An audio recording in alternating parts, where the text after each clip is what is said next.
Hi, welcome back to Mekha's kitchen. നമ്മളിന്ന് തയ്യാറാക്കാൻ പോകുന്നത് വളരെ ടേസ്റ്റി ആയിട്ട് എന്നാൽ നാടൻ സ്റ്റൈലിലൊരു കൂൺ കറിയാണ്. എങ്ങനെയാണ് തയ്യാറാക്കുന്നതെന്ന് നോക്കാം.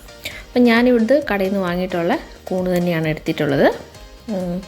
അപ്പം ഈ കൂണ് ഞാൻ കഴുകി ഒരു പാത്രത്തിലെടുത്ത് വെച്ചേക്കുന്നതാണ്. ഇനി നമുക്ക് ഇത് മഞ്ഞൾ വെള്ളത്തിൽ ഒരു അരമണിക്കൂർ ഇട്ട് വെക്കണം.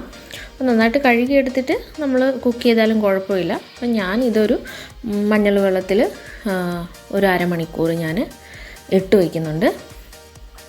അതിന് ശേഷം തന്നെയാണ് ഞാനിത് കറിയാക്കാൻ വേണ്ടിയിട്ട് എടുക്കുന്നത്. അപ്പോൾ ഒരു നുള്ളു ഉപ്പും മഞ്ഞൾപ്പൊടിയും വെള്ളത്തിലിട്ടിട്ട് അതിനകത്ത് വെച്ചാൽ മതി. ഞാൻ ഉപ്പിട്ടിട്ടില്ല, മഞ്ഞൾപ്പൊടി മാത്രമാണ് ഇട്ട് കൊടുത്തിട്ടുള്ളത്. അപ്പം അതിന് ശേഷം നമുക്ക് ഇത് തയ്യാറാക്കാൻ ആവശ്യമായിട്ടുള്ള ഒരു പാന് ചൂടാകാൻ വേണ്ടിയിട്ട് വയ്ക്കണം. പാൻ നന്നായി ചൂടായി വന്നതിന് ശേഷം നമുക്ക് ഇതിലേക്ക് വെളിച്ചെണ്ണ ഒഴിച്ചു കൊടുക്കാം. ഞാനൊരു 3 ടേബിൾ സ്പൂണോളം വെളിച്ചെണ്ണയാണ് ഇതിലേക്ക് ഒഴിച്ചു കൊടുത്തിട്ടുള്ളത്. അപ്പം വെളിച്ചെണ്ണ നന്നായിട്ട് ചൂടായി വന്നതിന് ശേഷം നമുക്ക് ഇതിലേക്ക് അരിഞ്ഞു വച്ചിരിക്കുന്ന ഇഞ്ചി വെളുത്തുള്ളി ഇട്ട് കൊടുക്കാം. അപ്പോൾ ഇഞ്ചിയും വെളുത്തുള്ളി അരിഞ്ഞില്ലെങ്കിലും കുഴപ്പമില്ല, വലിയ കഷ്ണമായിട്ട് ഇട്ടാലും കുഴപ്പമൊന്നുമില്ല. അപ്പം ഇതൊന്ന് പച്ചമണം മാറുന്നത് വരെ നമുക്കൊന്ന് വഴറ്റി കൊടുക്കാം. അപ്പം ഇതിൻ്റെ പച്ചമണമൊക്കെ മാറി നന്നായിട്ട് ചൂടായി വന്നതിന് ശേഷം അതിൻ്റെ ഒരു ചെറുതായിട്ടൊന്ന് വാടിയതിന് ശേഷം നമുക്കിതിലേക്ക് ചേർത്ത് കൊടുക്കേണ്ടത് ചെറിയ ഉള്ളിയാണ്. അപ്പം ചെറിയ ഉള്ളി നന്നായിട്ട് തോലൊക്കെ കളഞ്ഞ് കഴുകി എടുത്ത് വെച്ചതാണ്. അപ്പം അതിൻ്റെ ഒരു പച്ചവെള്ളത്തിൻ്റെ ഒരു ഇതുള്ളത് കൊണ്ടാണ് നന്നായിട്ട് പൊട്ടിത്തെറിച്ച് വന്നേക്കുന്നത്. അപ്പം ഞാനിതും അരിഞ്ഞിട്ടൊന്നുമില്ല, അതേ കണക്ക് തന്നെ തോല് കളഞ്ഞിട്ട് അതേപോലെ തന്നെ ഇട്ട് കൊടുത്തതാണ്. എന്നിട്ട് ഇതും ഒരു പച്ചമണം മാറുന്നത് വരെ നമുക്കൊന്ന് വഴറ്റി കൊടുക്കണം. ഇതുണ്ടോ, ഇത് എല്ലാം നന്നായിട്ടിപ്പോൾ വാടി വന്നിട്ടുണ്ട്. ഒരുപാട് കരിഞ്ഞു പോകണ്ട. അപ്പോൾ നന്നായിട്ട് വാടി വന്നതിന് ശേഷം ഫ്ലെയിം ഒരു സിമ്മിലേക്ക് വെച്ചതിന് ശേഷം ഒരു 1/4 ടേബിൾ സ്പൂണോളം മഞ്ഞൾപ്പൊടി ചേർത്ത് കൊടുക്കണം. ഇനി ഇതിലേക്ക് ചേർത്ത് കൊടുക്കേണ്ടത് മുളക് പൊടിയാണ്. 1 ടേബിൾ സ്പൂണോളം മുളക് പൊടി ഞാൻ ചേർത്ത് കൊടുത്തിട്ടുണ്ട്.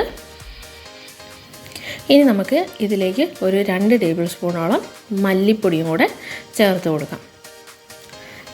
മല്ലിപ്പൊടിയാണ് ഞാനിതിൽ അധികം ചേർത്ത് കൊടുത്തേക്കുന്നത്. 2 ടേബിൾ സ്പൂൺ മല്ലിപ്പൊടി ചേർത്ത് കൊടുത്തിട്ടുണ്ട്. അതിനുശേഷം ഇത് നന്നായിട്ടൊന്ന് വഴച്ചെടുക്കണം. അതിൻ്റെ പച്ചമണമൊക്കെ മാറുന്നത് വരെ ഒന്ന് നമുക്ക് ഇത് ചൂടാക്കിയെടുക്കാം. ഇനി ഇത് നമുക്ക് അരച്ചെടുക്കണം. അപ്പോൾ ഇതിൻ്റെ ചൂടൊക്കെ മാറാൻ വേണ്ടിയിട്ട് നമുക്കൊന്ന് വയ്ക്കാം. അപ്പോൾ ചൂടൊക്കെ മാറിയതിന് ശേഷം നമുക്കിത് അരച്ചെടുക്കാം.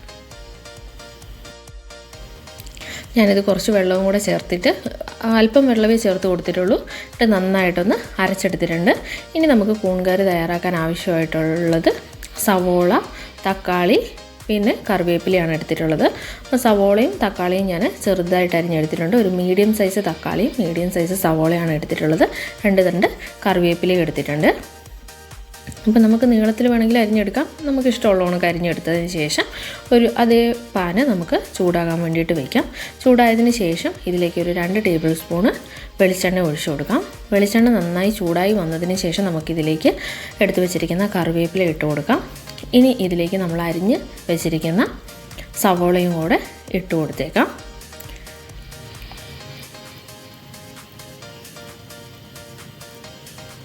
ഇനി ഇത് നമുക്ക് നന്നായിട്ടൊന്ന് മിക്സ് ചെയ്തെടുക്കണം. ഇതിൻ്റെ ഒരു പച്ചമണം മാറുന്നത് വരെ നമ്മളൊന്ന് മിക്സ് ചെയ്തെടുത്താൽ മതിയാവും. ഇത് നന്നായിട്ടൊന്ന് വഴറ്റി ഇതിൻ്റെ പച്ചമണമൊക്കെ മാറി വന്നതിന് ശേഷം നമുക്ക് ഇതിലേക്ക് അരിഞ്ഞു വെച്ചിരിക്കുന്ന തക്കാളിയും കൂടെ ചേർത്ത് കൊടുക്കാം. ഇനി ഇത് നല്ലപോലെ ഒന്ന് നമുക്ക് വാട്ടിയെടുക്കണം. അപ്പം ഈ സമയത്തൊന്നും ഞാൻ ഉപ്പിട്ട് കൊടുത്തിട്ടില്ല. അപ്പം നമ്മൾ കൂണ് വെള്ളത്തിലിട്ട് വെച്ച സമയത്ത് ഞാൻ ഉപ്പിട്ട് കൊടുത്തിട്ടില്ല. അപ്പോൾ ഈ സമയത്ത് നമുക്ക് ആവശ്യത്തിന് ഉപ്പ് ചേർത്ത് കൊടുക്കാം.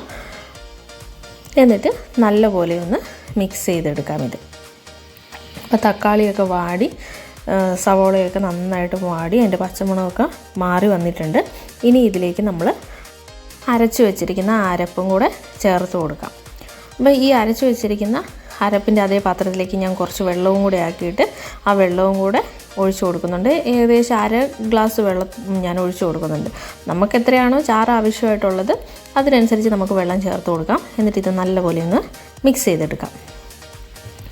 അപ്പം ഇത് നല്ലപോലെ മിക്സ് ചെയ്തിട്ട് ഈ സമയത്ത് നമുക്ക് ഉപ്പൊക്കെ നോക്കിയിട്ട് ഉപ്പ് കുറവാണെങ്കിൽ ആവശ്യത്തിന് ഉപ്പൊക്കെ ചേർത്ത് കൊടുക്കാം. ഇനി ഇത് നല്ലപോലെ മിക്സ് ചെയ്തതിന് ശേഷം നമുക്കിത് നന്നായിട്ട് ചൂടാക്കിയെടുക്കണം. അപ്പോൾ ഞാൻ കുറച്ചും കൂടെ വെള്ളം ചേർത്ത് കൊടുക്കുന്നുണ്ട്, ഒരു അര ഗ്ലാസ് വെള്ളവും കൂടെ ചേർത്ത് കൊടുക്കുന്നുണ്ട്. കാരണം നമുക്കിതിലേക്ക് കൂണും കൂടെ ചേർത്ത് കൂണ് നന്നായിട്ടൊന്ന് വേവിച്ചെടുക്കേണ്ടതാണ് അല്ലേ.